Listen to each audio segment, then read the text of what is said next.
Healthcare system is one aspect that remains crucial for any nation and its citizens. For Nigeria, about 34,000 health facilities are spread across the federal, state and local governments, with 66% of the facilities reportedly owned by the three tiers of government. Records indicate that the private sector contributes substantially to the health services, with many located in the urban centers.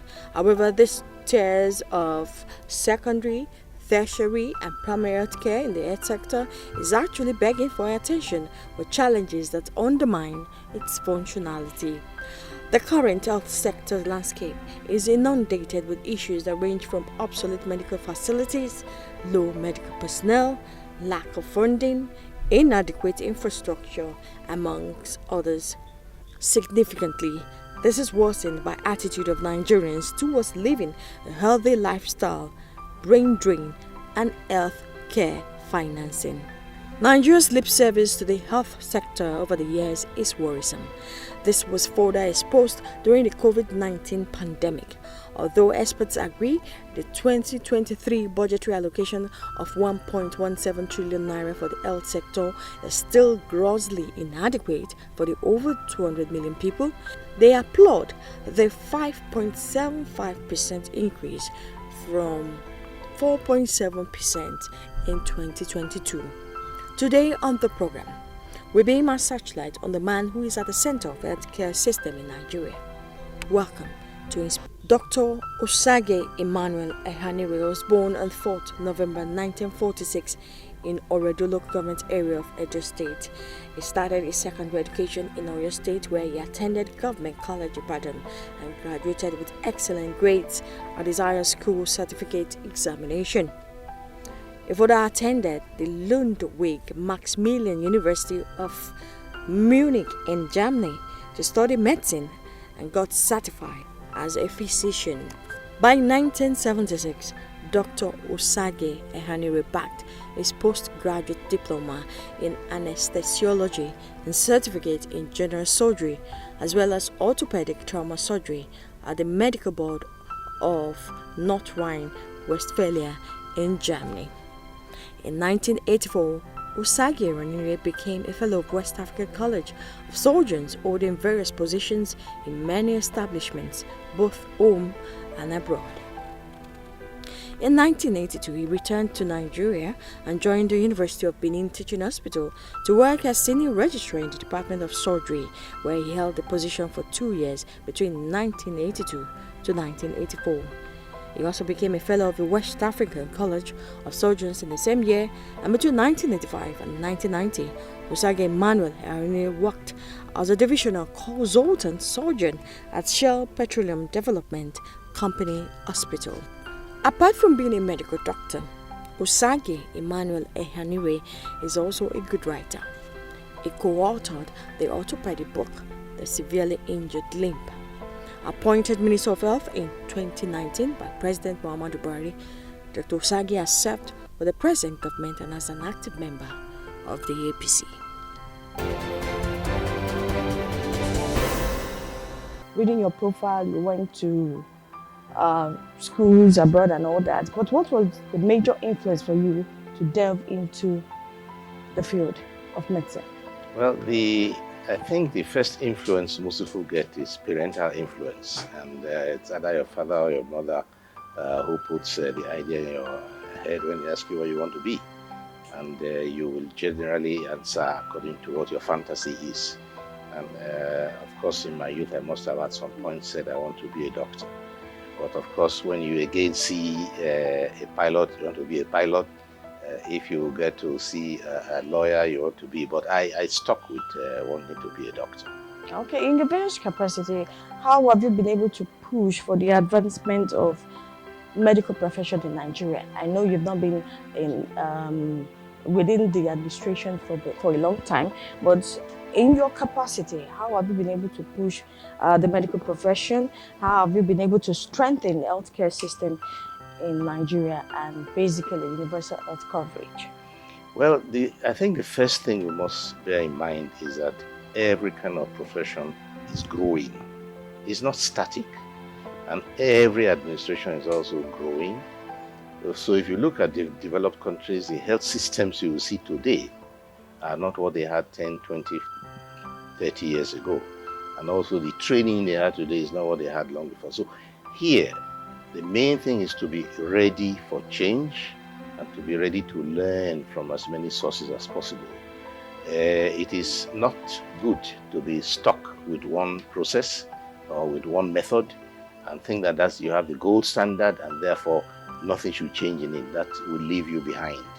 So medicine and the art and both the science of medicine are expanding, they are increasing in knowledge and also in capacity, and we here in Nigeria should be able to go along with that flow, to be more flexible, and also learn from others. There are many countries who are trying to solve similar problems to us. There are some who are solving problems that are different from us. We don't need to bother with those, but we must listen to all people, listen to all, look at all areas, and then make our own story, find what works for us in Nigeria and is peculiar to our country. Now, incidentally, COVID-19 came at a period where we were aware of the pandemic, but as a country, we didn't take some necessary steps on time, if you permit me to say so. But secondly, it exposed our fragile health system. Between that time and now, what has changed? Well, I would disagree with you that we didn't take measures on time. In fact, we're one of the fastest countries in the world. We're commended by both WHO, Director General, and the UN Secretary General for the steps Nigeria took. We're among the first countries to start checking persons coming to our country and tracking where they're coming from and their state of health. And that was one of the contributors to our achievements in COVID-19.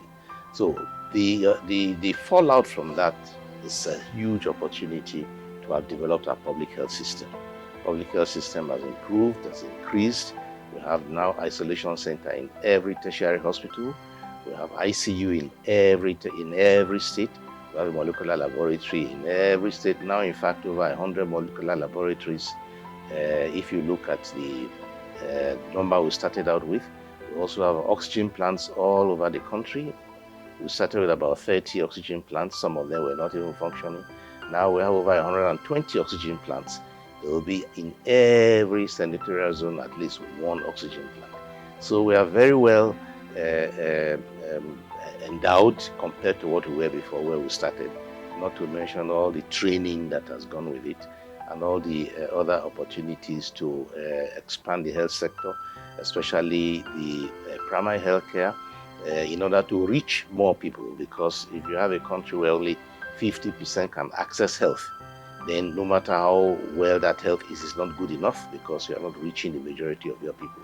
So one of the mandates we have is to expand the health sector, balance the health sector, that the tertiary and advanced health care will be there, but not only, not at the expense of basic health care, which will reach the people in rural areas, people in suburban areas. So healthcare is going to go round, and then we shall also develop secondary healthcare, develop tertiary healthcare, which has received a lot of attention, and then specialty healthcare. And we're also looking at developing the emergency medical service and ambulance system, which has not existed in Nigeria before, but is being piloted now in Abuja. And then we're looking at something very, very important, and that is helping the health-related industries, the manufacturers of medicines, of vaccines, of devices, how to help them to also expand and increase and be able to meet the growth of the health sector. Now, you talked about the medicines and all that. Are you not worried that we might have a replay of what we used to have during Dora Akunyili, late Dora Akunyili, when you had a lot of influx of fake drugs in Nigeria? That's exactly one of the things we are going to fight, in that if you have more domestically produced medication, you can examine them more thoroughly as they are manufactured. We have NAFDAC, which is responsible for that, and they're doing a good job so far. And the measures being put in place to block fake drugs include, in fact, inspecting some of the drugs even before they are shipped. where they are produced, they're inspected and tested, and they're certified. How would that be? How would they be inspected? Because due to a bilateral agreement with where NAFDAC, we have an agreement and say, look, before you ship these drugs to us, we want to test them in your country. So you do sample testing there. That is possible. Or those who arrive here, they are all tested and certified before they go into circulation. But we are waging a good war against fake and falsified drugs. What's the intervention, or what will be the collaboration between the state government and the federal government in reaching to the rural populace? That's a very good question, because the health services is actually a joint responsibility. It's a shared responsibility between federal government, state government, and local government. But the past experience has not been very good in the sense that investment into the primary healthcare system has not been good enough. So the mandate that the president gave to the health sector, one of the mandates was to create a balance in healthcare delivery. And we have been facing that. Recall that you have the National Primary Healthcare Development Agency, whose main assignment is to ensure that health services are available in most parts of the country, and that routine vaccination is also given in most parts of the country, and also to coordinate one of the coordinators of public health incidents in the country.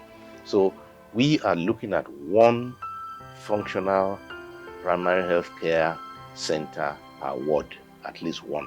If the ward is very large or heavily populated, there can be more than one. So once you have that and is well staffed and is well equipped, our calculation is that you will have taken care of at least 60% of the disease burden in the country. Because most of the things that people go to hospital for, maybe to go and dress wounds, cuts and bruises, to take vaccination, to treat malaria, to treat diarrhea, or to treat even things like pneumonia, and also, especially also for delivery, for maternity services. And so most of all those services are given at basic level. You don't have to go to the main hospital in town. And if people cannot go to the main hospital in far away in the big city, then they will be deprived of all these services. So we are looking at reviving the primary healthcare system and also adding aspects of routine drug administration, what's in some places we call mass drug administration. For example, people who are taking medicines for HIV or who are taking medicine for TB, well, they can get it from the primary healthcare center. It will be supplied to them there. So they don't have to be traveling into the town to go and collect 1 month drug and spending money on transportation. And the same goes for those who are being given the nursery treatment or prevention for the neglected tropical diseases. You can collect your medicines directly near you. It's not more than 1 or 2 kilometers away. So there are many advantages in developing the primary healthcare service, and the NPA CDA is responsible for that. We are supporting them strongly in trying to build it up, and we're also inviting international partners to support it. And happily for us, we have received resonance from Global Fund, who has agreed to help us get some of the primary healthcare centers into focus. We have a new design for a primary healthcare center. It's on that table right there. Okay. It now contains a staff quarter, so that at primary healthcare center, staff can rest and sleep there, but they'll be available to give service even at night, or when there's anything that happens outside normal working hours. You also know that many deliveries take place at night. And they will not go to wait till daytime. So the maternity will be open 24 hours a day. There will be midwife on duty. So with that, we can reduce that terrible maternal mortality rate, which we have, or the under 5 mortality rate, which is caused mostly because you can't even reach the hospital in the first place. It's too far, or you can't afford it. So the second most important development is signing into law the National Health Insurance Authority, which is now going to make health insurance mandatory and ask Nigerians to pay a certain amount to the health insurance that will allow you to get services that you're looking for already paid for, because the insurance will cover it. So that is under development. We are trying to now work out all the methods of realizing that mandate and make insurance available, and also improve financial access, because there are many treatments for which you will not be asked to pay anymore, not even for the medicine, once your insurance is activated. The program is Inspirators on NTA. We are talking with Dr. Osagie Ehanire, the Minister of Health. We'll be right back shortly. Dr. Wada was not made overnight. It's been years and years of labor. But if you have a young doctor now, he wants to be Dr. Wada in 2 days or 3 days. It doesn't work that way. Their struggles. I'm just so happy that God used me to give hope to Ali, because without us, Ali would have been dead by now. And I'm sure there are over 1,001 other Alis out there that we don't even know. Their stories. I am elected and I swore to defend everybody that is resident within Plateau State. I'm not the chief security officer of my tribe or a religion. I'm chief security officer of everybody. Their wins. I walked into NTA. Fidel Sabiki hears my voice. He says, my friend, has anybody auditioned you before? And I said, no, you need to go to the studio. We need to employ you as a staff of NTA. I was excited. I want to be a broadcaster. I want to be seen. I had that notion. I had that desire to be famous. Get inspired on Inspirators, showing on NTA News 24. Okay, are you worried by the level of brain drain in Nigeria at the moment? Everybody is worried by brain drain. Everybody is worried, and we're worried about it. The brain drain, that's the exit of qualified people out of the country. Okay. But there are some things we must make clear. The brain drain didn't start today. As far as 1980, people were already leaving. More than 40 years ago, people were leaving and going to where there is pay, a better pay, higher pay. The second thing to know about it is that it is not peculiar to Nigeria. We must not be blaming ourselves. Most countries in the world are complaining because the medical profession has become a very mobile profession, including nursing, where people now will leave where they are to look for places where the pay is higher. And the people in England, they complain that doctors are leaving too, to go to Canada and New Zealand where the pay is more. And in Nigeria, people want to go to the city where the pay is more. So the question of brain drain is universal.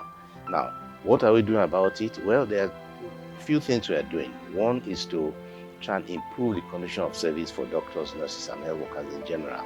We have improved the hazard allowance, and we're also trying to improve now through the National Health Reform Committee that the President set up to reform the conditions of work, to make the workplace better and more conducive, better experience for the patients, and also more satisfaction for the workers, so that they can also have the opportunity to earn as they work.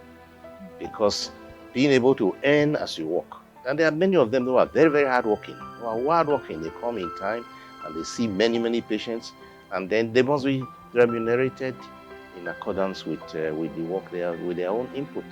So if you have treated 20% patients, it's different from those who have treated 3. So you must be able to give that recognition for income according to how you are working. So we are looking at that to see how to be able to better the benefit for the hard workers. And then it will also encourage everybody to work very hard. Then the final thing we're trying to do is to ask ourselves, the brain drain, where are they? Most of them have gone to advanced countries, like America, like UK. Some have gone to New Zealand. Some are in Germany. Some have been there and never came back. Maybe they studied there and didn't come back. So, but having worked in these advanced countries, they have also some very advanced knowledge, some very advanced skills. Because those people who are not happy with the Nigerian treatment, who go abroad for treatment, will be treated by these Nigerians who are there, who have acquired these skills and all this knowledge. So how can we use those skills? And so we are talking with the Nigerian medical associations in America, in Canada, in UK, in Germany. How can you serve your country? And many of them have agreed to work with us in what we call the brain drain So if you have a platform by which they can interact. The brain gain. Brain gain, Oh, yes. okay. So we are going from brain drain to brain gain. And the gain follows, again, what one of the mandates that the president gave, that is to say, knowledge and skills repatriation. So if you have people who have learned all these things, how can we repatriate all that knowledge here and follow up on this project? The most important being focus on primary health care, focus on reviving the secondary health care, focus on developing the emergency medical system. That is very, very important, because that is the one that can save you. If you have a problem, maybe at night or when it's in the pilot phase now. The pilot phase, yes. It's one of the most important programs that has entered through this administration, that now be able to give you medical help when you most need it. That's the emergency services, the NAMSAS. Exactly, correct. By dialing a number 112. And the specific thing about it is that you will not be asked to pay at point of service. Because if you are asked to pay, many people cannot pay.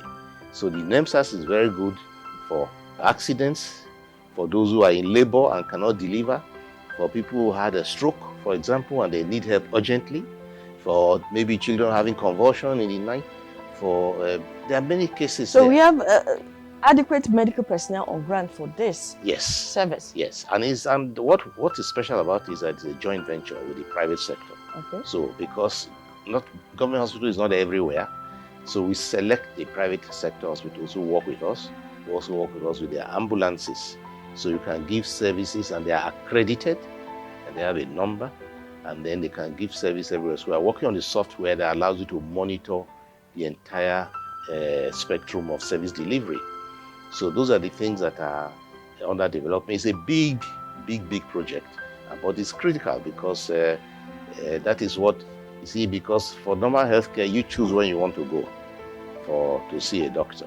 But the emergency medical care means you must see a doctor immediately. And many people cannot do that, either because it's too far, or you don't have money or something. So this one comes in to save lives, because some of these conditions can be life-threatening. If a woman has delivered, for example, and has massive bleeding after delivery, you can't wait till daybreak, because you'll probably be drained. So emergency medical service can come in there, and before you even get to the hospital has been alerted that we're bringing this kind of person, get blood ready. So you can start the blood transfusion very quickly.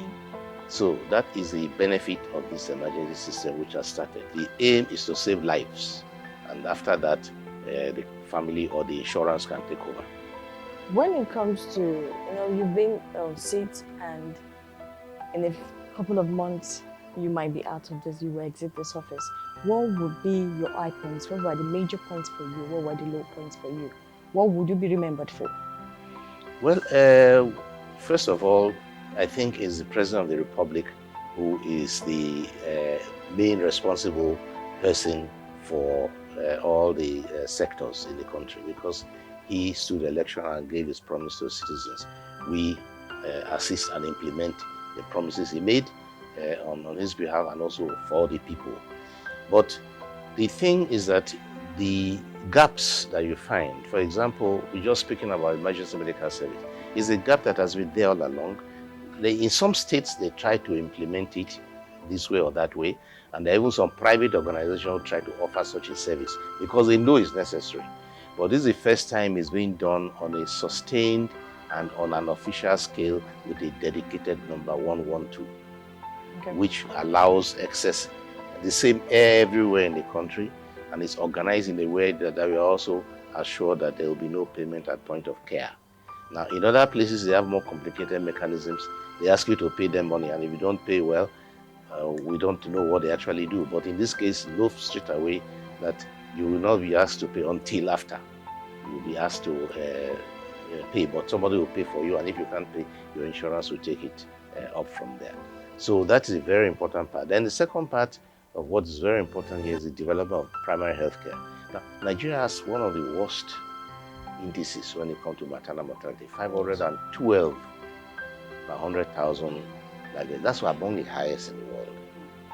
Again, the number of children who are under 5, the losses and accidents. All this happens because the care at the base level is not there.